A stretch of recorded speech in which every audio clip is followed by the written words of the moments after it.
तो ये है लेक्चर 6 का पार्ट नंबर 3, ठीक है। लेक्चर 6 में हम लोग क्या पढ़ रहे थे? लेक्चर 6 था सिंक्रोनस जनरेटर का इलेक्ट्रिकल मॉडल, ठीक है। तो इसमें पावर का डेरिवेशन हम लोग कर लिए थे, that is active power and reactive power, ठीक है, जो कि आउटपुट में आ रहा है।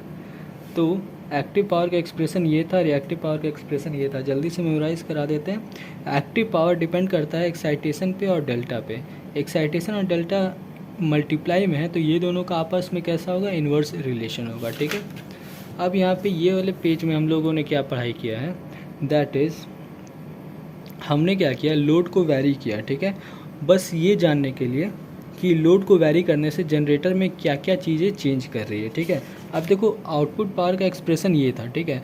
इसमें जो टर्मिनल वोल्टेज है, एक्सेस है, ये दोनों को साइड हटा दो। क्यों? क्योंकि एक्सेस जो है ये तो at the time of construction जैसा वायर यूज़ किए हैं वो फिक्स हो गया है, वो तो चेंज होगा नहीं। साथ ही साथ टर्मिनल वोल्टेज जो होता है वो ईएफ पे डिपेंड होता है, ठीक है। तो इसको हटा दो, सिर्फ इसको कंसिडर करते हैं। ईएफ और साइन डेल्टा दो चीज़ पे हमारा आउटपुट पावर डिपेंड कर रहा है। तो हम क्या किए, पावर को बढ़ाया और घटाया, ठीक है। जनरेटर से जो लोड लगा हुआ था उस लोड का पावर घटाया और इंक्रीज़ किया और डिक्रीज़ किए। तो देखिए हम कि लोड एंगल चेंज हो रहा है। Load angle that is delta. Delta कौन सा? ये वाला साइन डेल्टा, ठीक है। Sine that is delta change हो रहा है। और कैसे चेंज हो रहा है?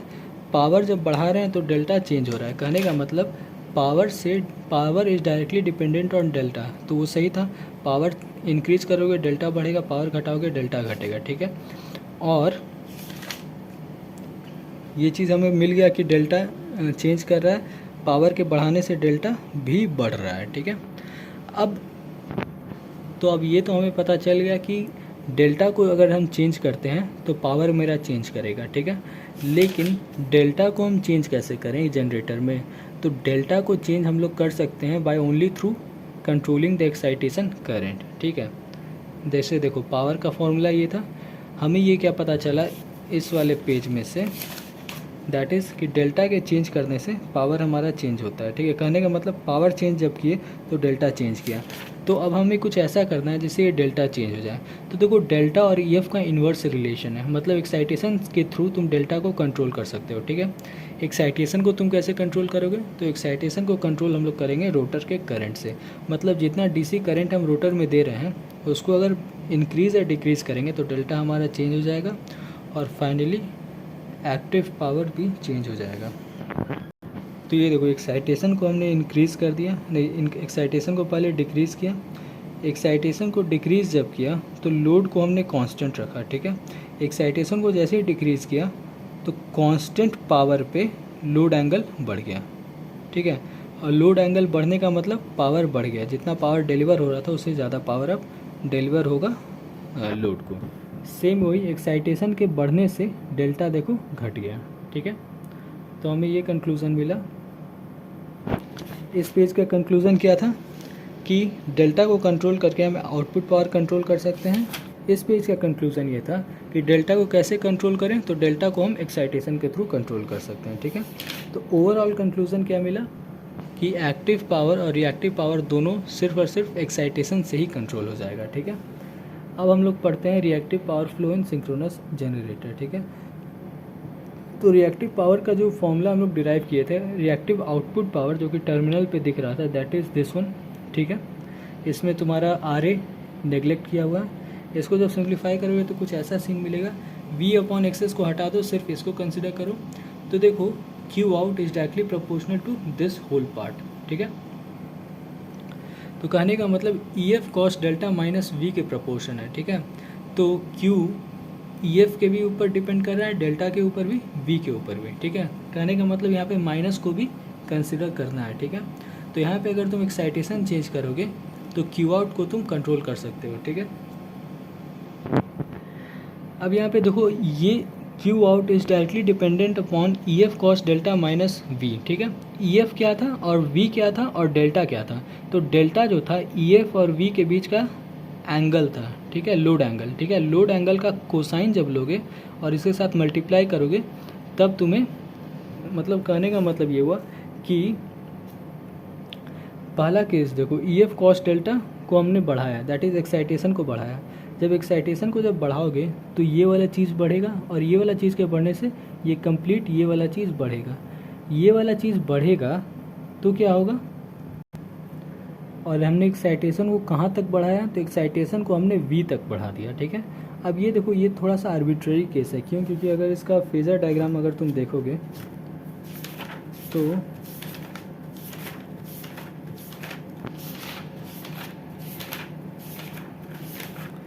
ये देखो, ये फेज़र डायग्राम था जिसमें ये था तुम्हारा V और ये था EF और इसके बीच एंगल था डेल्टा, ठीक है।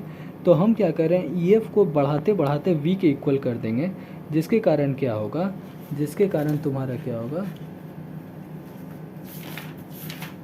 जिसके कारण V minus V is equal to 0, ठीक है। ये चीज़ हो जाएगा, कहने का मतलब आउटपुट रिएक्टिव पावर तुम्हारा 0 हो जाएगा, ठीक है।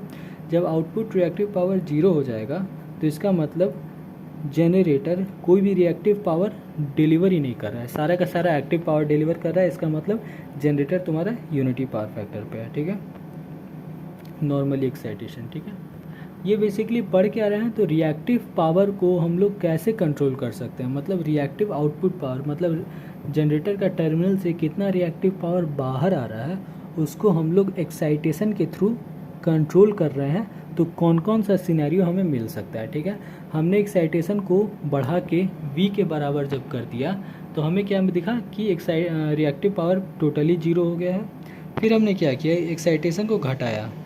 एक्साइटेशन को जब घटाओगे तो V से छोटा हो जाएगा एक्साइटेशन, ठीक है। तो अब एक्साइटेशन को हमें घटाना है, कैसे घटाना है, V से कम कर देना है। इसका मतलब अगर फिर से ग्राफ में देखो, कहाँ गया ग्राफ, हाँ देखो, ये तुम्हारा EF है, EF को घटाते घटाते घटाते घटाते घटाते घटाते V से नीचे ला देना है, ठीक है। जब V से नीचे ला देंगे तो IA क्या होगा, IA तो और पीछे चला जाएगा, क्यों, क्योंकि IA EF और IA एक एंगल शेयर करता है, दैट इज़ साई, ठीक है। ये साई यही एंगल है, ठीक है। तो तुम EF को घटा रहे हो V के नीचे लेते हो तो करंट तो और कहीं भाग जाएगा। इसका मतलब पावर फैक्टर पूरा ही डिटोरिएट कर गया है, ठीक ना, लैगिंग साइड में, ठीक है।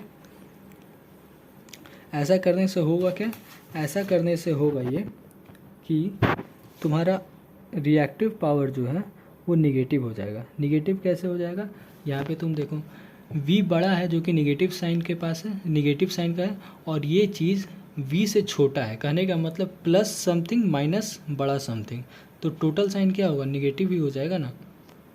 मतलब ये देखो, ये तुम्हारा V है और ये चीज़ है, ये चीज़ जब V से छोटा हो जाएगा तो इसका साइन पॉजिटिव है और निगेटिव V का है, तो V तो बड़ा चीज़ है, निगेटिव के पास ज़्यादा बड़ा वैल्यू है, तो टोटल निगेटिव यहाँ पे आ जाएगा। कहने का मतलब रिएक्टिव आउटपुट पावर तुम्हारा निगेटिव हो जाएगा, ठीक है। निगेटिव कहने का मतलब क्या हुआ कि जनरेटर अब ऐसा स्टेट में पहुँच गया है कि वो रिएक्टिव पावर बस बार से अपने अंदर ले रहा है, ठीक ना। या तो अगर लोड कनेक्टेड है जनरेटर के टर्मिनल से तो लोड से रिएक्टिव पावर अपने अंदर ले रहा है, ठीक ना। देखो, जनरेटर एक ऐसा एलिमेंट होता है, बेसिकली ये सोर्स होता है जो कि सप्लाई करता है, लेकिन इस केस में जनरेटर एनर्जी रिएक्टिव पावर ले रहा है, किससे, लोड से। अगर लोड कनेक्टेड है, अगर बस बार पे कनेक्टेड है तो बस बार से रिएक्टिव पावर अपने अंदर लेगा, ठीक है। इसको बोलेंगे अंडर एक्साइटेड का केस, ठीक है। अंडर एक्साइटेड क्यों, क्योंकि जनरेटर में जितना पावर हमने दिए हैं उससे ज़्यादा पावर हमें दिखने को मिल रहा है। तो ज़्यादा पावर कहाँ से ले रहा है जनरेटर, बेसिकली वही पावर तो ये बस बार से ले रहा है, तभी तुम्हारा कोर में ज़्यादा पावर दिख रहा है, ठीक ना। इसका कंक्लूज़न क्या निकलता है, कंक्लूज़न ये निकलता है कि जो लोड लगा हुआ है ना वो हाईली कैपेसिटिव इन नेचर है, तभी तो कैपेसिटिव है, तभी तो रिएक्टिव पावर डिलीवर कर रहा है। अदरवाइज इंडक्टिव लोड होता है, या सॉरी रेजिस्टिव लोड होता है तो रिएक्टिव पावर दे ही नहीं पाता, ठीक है। नेक्स्ट केस आता है, that is EF cos delta greater than V। कहने का मतलब हमने एक्साइटेशन को बढ़ाया, इतना बढ़ाया कि टर्मिनल वोल्टेज V से ज़्यादा हो गया, ठीक है। दैट इज़ ये वाला केस। ये देखो, एक्साइटेशन बड़ा है, इसको और आगे बढ़ाओगे तो वोल्टेज से और बड़ा होते जाएगा, तो इसमें रिएक्टिव पावर हमें पॉजिटिव देखने को मिलेगा, ठीक ना। रिएक्टिव पावर पॉजिटिव देखने को मिलेगा। पॉजिटिव कहने का मतलब जनरेटर रिएक्टिव पावर डिलीवर कर रहा है किसको? तो लोड को।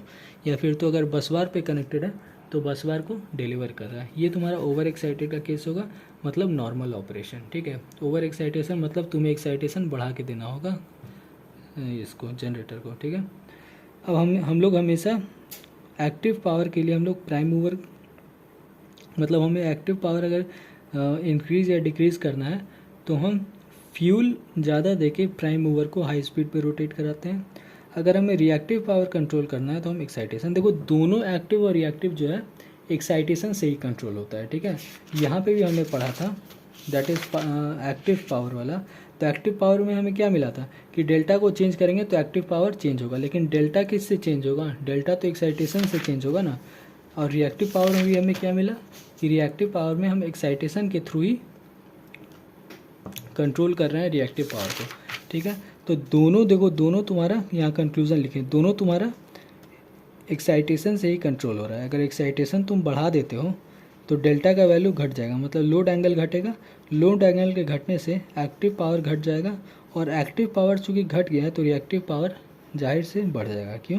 क्योंकि एक्टिव और रिएक्टिव दोनों मिल के ही कम्प्लेक्स पावर बनता है जो कि कांस्टेंट होता है, ठीक है। तो अगर ये घट रहा है तो इसको बढ़ना ही होगा पावर बैलेंस को सेटिस्फाई करने के लिए, ठीक है। साथ ही साथ अगर एक्साइटेशन को तुम डिक्रीज़ करोगे तो लोड एंगल बढ़ेगा, लोड एंगल के बढ़ने से आउटपुट पावर बढ़ेगा, ठीक है, रिएक्टिव पावर घटेगा, ठीक है। देखो तुम्हारा पावर का एक्सप्रेशन क्या था, पावर तुम्हारा कुछ यही था ना, V = EF sine delta into X s. तो कहने का मतलब active power directly depends upon EF and directly depends upon delta, लेकिन EF और डेल्टा एक दूसरे से इन्वर्स रिलेशन शेयर करता है। मतलब अगर एक्साइटेशन बढ़ाओगे तो डेल्टा घटेगा, वही चीज़ है। एक्साइटेशन के बढ़ने से डेल्टा घट रहा है, एक्साइटेशन से घटने से डेल्टा बढ़ रहा है, लेकिन डेल्टा के घटने से एक्टिव पावर घट रहा है, डेल्टा के बढ़ने से एक्टिव पावर बढ़ रहा है। क्यों? क्योंकि डेल्टा और एक्टिव पावर डायरेक्ट रिलेशन में है, ठीक है। अब इस पूरे जो लेक्चर 6 है उसमें न्यूमेरिकल पॉइंट ऑफ व्यू से हमें सिर्फ यही आता है कि EF निकालना है, ठीक है। EF कहने का मतलब क्या है? एक्साइटेशन, दैट इज़ EF का ये फॉर्मूला होता है, और दूसरा एंगल दैट इज़ इससे बताते हैं ग्राफ से। हाँ देखो, इस लेक्चर 6 में क्वेश्चन में पूछा जाता है टर्मिनल वोल्टेज, ठीक है। तो टर्मिनल वोल्टेज निकालने के लिए तुम्हें एक्साइटेशन निकालना होगा, ठीक ना। एक्साइटेशन से जो ये एंगल बन रहा है वो angle that is load angle, ये भी निकालना पड़ता है, साई भी निकालना पड़ता है, ठीक ना। और EF और ये निकल गया, इम्पीडेंस दिया रहता है तो कॉस डेल्टा करके ये सब निकाल सकते हो, ठीक ना।